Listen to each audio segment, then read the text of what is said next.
Kata para ulama, pada saat ayat kursi diturunkan pertama kali, maka ada ribuan syaitan yang terbakar. Ya, karena ini memang ayat yang sangat luar biasa.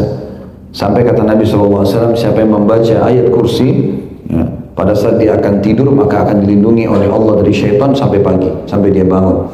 Juga dalam habis sholat, pernah kita bahas, zikir habis sholat, kalau baca ayat kursi, tidak ada yang menghalangi antara seseorang dengan surga kecuali kematian. Siapa yang rutin membaca ayat kursi, kita di habis sholat baca ayat kursi. Tadi ayat kursi ini cuma satu ayat, Al-Baqarah 255. Siapa yang baca itu habis sholat, tidak ada yang menghalangi antara dia dan surga kecuali kematian. Tapi syaratnya baca ayat kursi setiap sholat 5 waktu. Berarti sholat 5 waktu dengan ayat kursi digabungin, maka akan masuk surga gitu. Kata penulis, faedahnya barang siapa membaca ayat ini ketika pagi hari, maka ia dijaga dari gangguan jin hingga sore. Dan barang siapa yang mengucapkan di sore hari, maka ia dijaga dari gangguan jin hingga pagi hari. Hadis ini hadis sahih riwayat An-Nasa'i. Ya, jadi maksudnya ini akan menjaga kita dari segala macam masalah. Juga dalam hadis yang lain banyak sekali ayat kursi ya. Yang kisah Abu Hurairah radhiyallahu anhu, beliau sempat disuruh oleh Nabi SAW menjaga Baitul Mal. Kemudian malam hari ada orang mencuri di Baitul Mal, maka Abu Hurairah tangkap dia, gitu kan. Kemudian dia mengatakan, maafkan saya punya anak banyak begini dan begitu. Abu Hurairah iba dilepas. Pas mau sholat subuh, Nabi SAW tanya Abu Hurairah, hai Abu Hurairah, bagaimana dengan tamumu semalam? Maka kata Abu Hurairah, ya Rasulullah, dia mengaku punya anak banyak dan dia orang susah, maka saya lepaskan. Kata Nabi SAW, dia bohong, dia akan kembali besok malam. Abu Hurairah kebetulan berjaga 3 hari waktu itu. Hari kedua datang lagi orang yang sama, Abu Hurairah tangkap lagi. Dia nangis-nangis lagi, dia mohon maaf, dia janji tidak akan kembali lagi, tidak akan mencuri. Karena dia banyak memohon-mohon, Abu Hurairah lepaskan. Subuh ketemu lagi dengan Nabi SAW, Nabi tanya, bagaimana tamumu tadi malam? Abu Hurairah bilang, ya Rasulullah, dia datang lagi, tapi dia mengaku orang miskin, mengeluh, janji tidak akan ulangi. Kata Nabi SAW, dia dusta, dia akan kembali malam ketiga. Maka kembali lagi malam ketiga, Abu Hurairah tangkap. Abu Hurairah mengatakan, saya tidak akan lepas kau sampai saya bawa kau ke Nabi SAW. Dia mengatakan, ayah Abu Hurairah, maukah kamu saya ajarkan ayat Al-Quran? Kalau kau baca, kau akan selamat dari syaitan. Tapi syaratnya kau lepaskan saya. Kata Abu Hurairah, baiklah. Lalu orang itu mengatakan, bacalah Allahu la ilaha illa huwal hayyul qayyum, ayat kursi. Maka Abu Hurairah lepaskan. Subuh Nabi SAW tanya, bagaimana tamumu Abu Hurairah? Ya Rasulullah, saya lepaskan dia karena dia mengatakan dia mengajarkan saya ayat Al-Quran yang bisa menyelamatkan dari syaitan, maka saya lepaskan. Kata Nabi SAW, dia benar dengan ajarannya itu. Maksud ayat kursi betul mengusir dari syaitan, dan ketahui itu syaitan yang menjelma jadi manusia yang ingin mencuri makananmu, gitu kan. Maka ini ayat kursi fungsinya banyak sekali. Ya, teman-teman kalau sudah mulai ada fikiran untuk melakukan perbuatan yang salah, baca ayat kursi. Satu ayat. Insya Allah Allah akan jadikan itu sebagai tameng. Mau emosi, baca ini. Mau apa saja, sudah mulai pelanggaran tergelincir, pelanggaran agama, ketidaknyamanan, rusaknya hubungan, baca ayat kursi. Dengan izin Allah SWT akan diselamatkan. Dan ini minimal dibaca pagi satu, sore satu kali. Kemudian selanjutnya yang kedua membaca Al-Ikhlas, Al-Falaq, An-Nas, ini sudah masyhur. Al-Ikhlas dibaca, dan ini 4 ayat berisikan tentang tauhid. Kita dianjurkan menutup hidup kita di malam hari dengan kalimat tauhid. Akhir rakaat witir baca Al-Ikhlas, tutup hidup kita dengan tauhid. Kemudian kita juga bangun juga membuka dengan kalimat tauhid. Rakaat kedua di sunnatul fajr membaca Al-Ikhlas. Ya. Kata ulama 4 ayat ini adalah 4 ayat yang kalaupun turun sudah cukup sebenarnya. Qul huwallahu ahad, ikrarkan Allah itu esa, tidak ada Tuhan selain dia, tidak ada pencipta, tidak ada tempat bergantung kecuali Allah SWT. Allahus samad, Allah yang bergantung segala sesuatu padanya. Lam yalid wa lam yulad, tidak berarti tidak beranak, wa lam yakul lahu kufuwan ahad, dan dia tidak butuh pada siapapun. Ayat ini juga atau surah ini juga pernah dikatakan oleh Nabi SAW, maukah kalian aku ajarkan sepertiga Al-Quran? Maka Nabi SAW masuk ke dalam rumahnya, sahabat penasaran, apa ini sepertiga Al-Quran? 10 juz Al-Quran bisa dibaca dengan satu surah. Maka sahabat pada ngomong satu sama lain tapi belum tahu apa. Gak lama kemudian Nabi SAW kembali lalu mengatakan, Qul huwallahu ahad adalah sepertiga Al-Quran. Teman-teman lagi lampu merah, baca Qul huwallahu ahad 4 ayat, lagi tunggu antri lift, baca sepertiga Al-Quran. Kalau 3 kali kita baca berarti sama dengan baca 30 juz Al-Quran.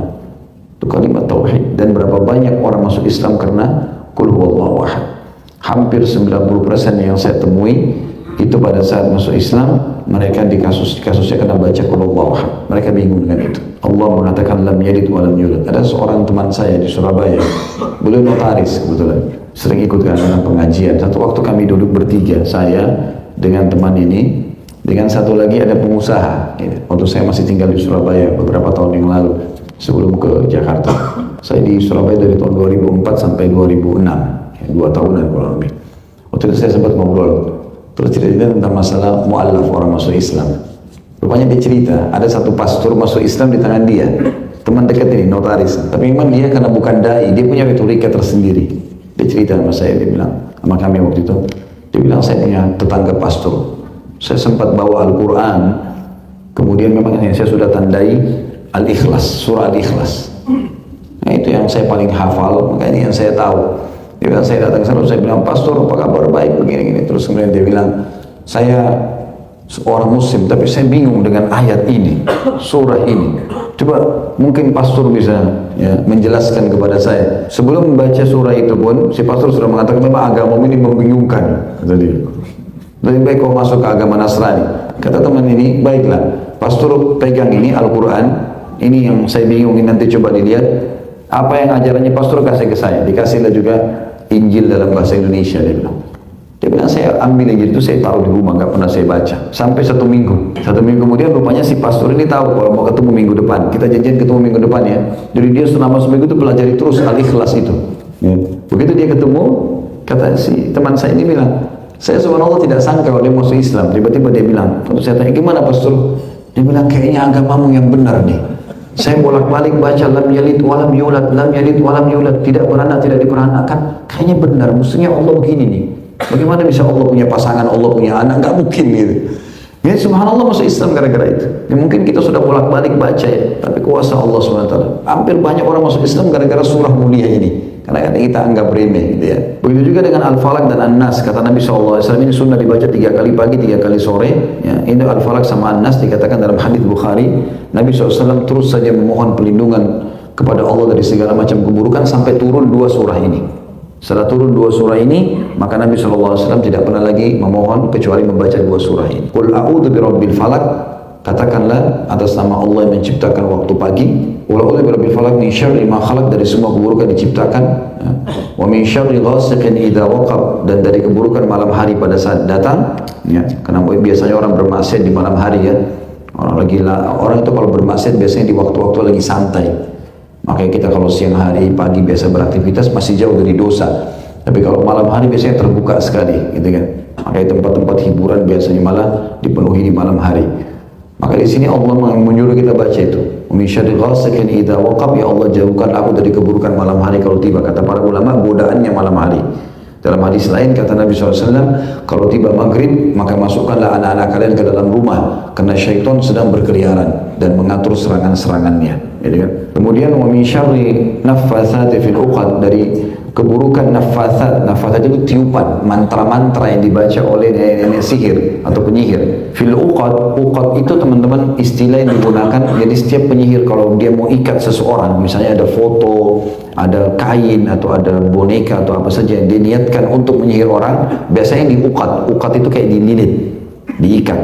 Itu namanya ukat. Makanya teman-teman, naudzubillah, kalau insya Allah sini tidak ada, tapi kalau ada teman-teman yang terganggu dengan sihir, coba bacain banyak-banyak rumah Al-Ikhlas, Al-Falaq, An-Nas, tiupkan ke air, semprotin ke rumah. Ya, biasanya kalau ada buhul-buhul, ada sesuatu yang ditanam oleh penyihir-penyihir itu tertanam di tanah.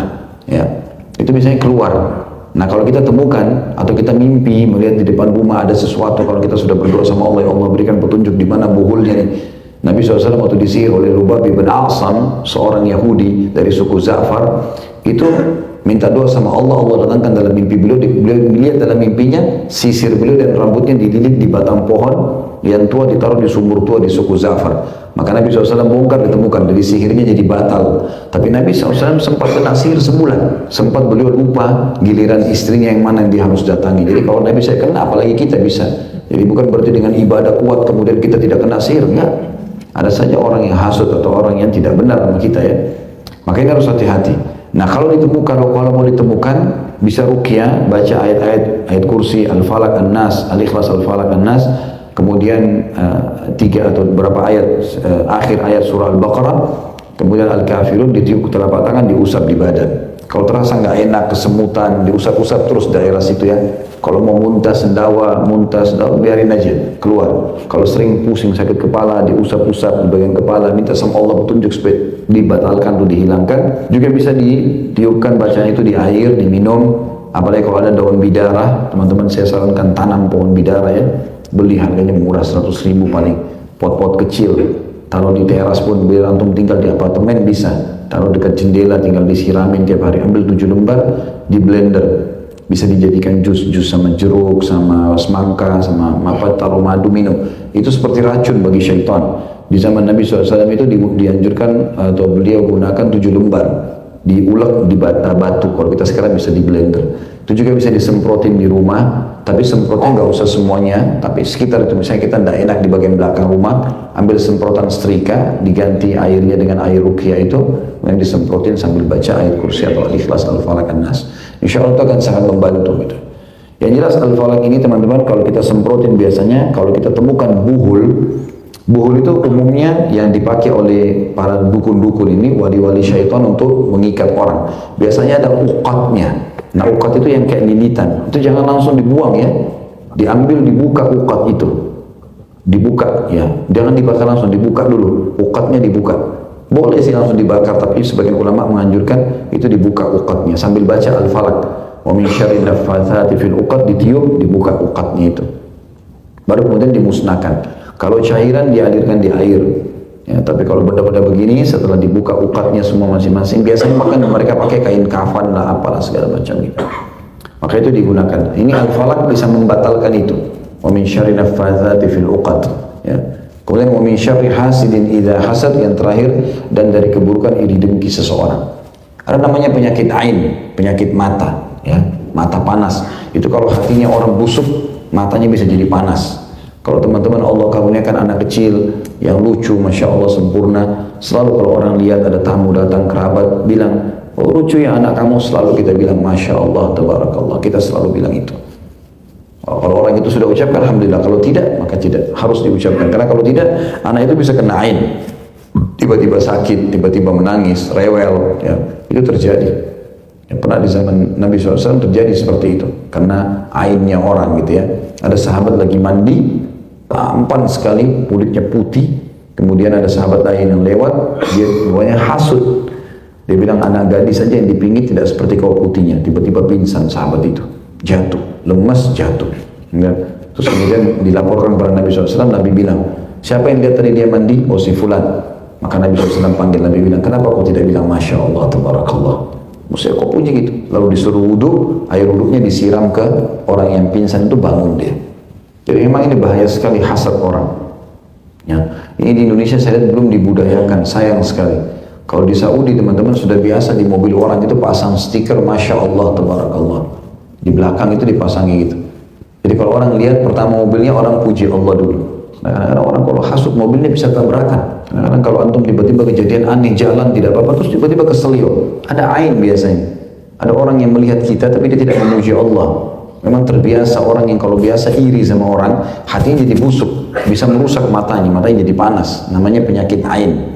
Nah ini di akhir Al-Falaq itu disebutkan wa min syarri hasidin idza hasad. Kita minta dijauhkan dari iri dengkinya orang. Karena iri ini bisa membuat orang cemburu dan dia tidak mau kita baik. Selalu merasa bagaimana supaya kita dijatuhkan. Khusus masalah hasadnya ada dua ya. Ada hasad yang haram, tidak boleh. Iri yang diharamkan. Sebagaimana Allah katakan dalam Al-Falaq ini, wa min syarri hasidin idza hasad, dan dari keburukan iri dengki orang yang hasud. Juga dalam hadis kata Nabi SAW, hati-hatilah kalian dengan hasad atau iri, karena dia bisa memakan, dia bisa menghanguskan pahala sebagaimana api menghanguskan kayu bakar. Jadi kita nggak boleh iri sama orang. Allah berikan dia wajah begitu, mata begitu, mobil begitu, jabatannya sudah. Kita tinggal berusaha saja. Kalau fisik ya sudah kita syukuri apa yang Allah kasih. Keterampilan yang kita masih bisa bersaing, kita bersaing positif. Ya, tidak ada sama sekali hasud dengan orang. Ada yang kedua namanya ghibthah. Ghibthah ini kita merasa cemburu dengan orang, tapi kecemburuannya positif. Kita hanya menjadikan sebagai pemicu supaya jadi lebih baik, gitu. Dan tidak berharap nikmat itu hilang dari dia. Maka namanya ghibthah. Ini boleh. Kata Nabi SAW, tidak boleh hasad atau ghibthah ini kecuali pada dua. Orang yang Allah berikan Quran, dia hafal, bacaannya bagus, lalu sibuk, dia mengajarkan tiap hari.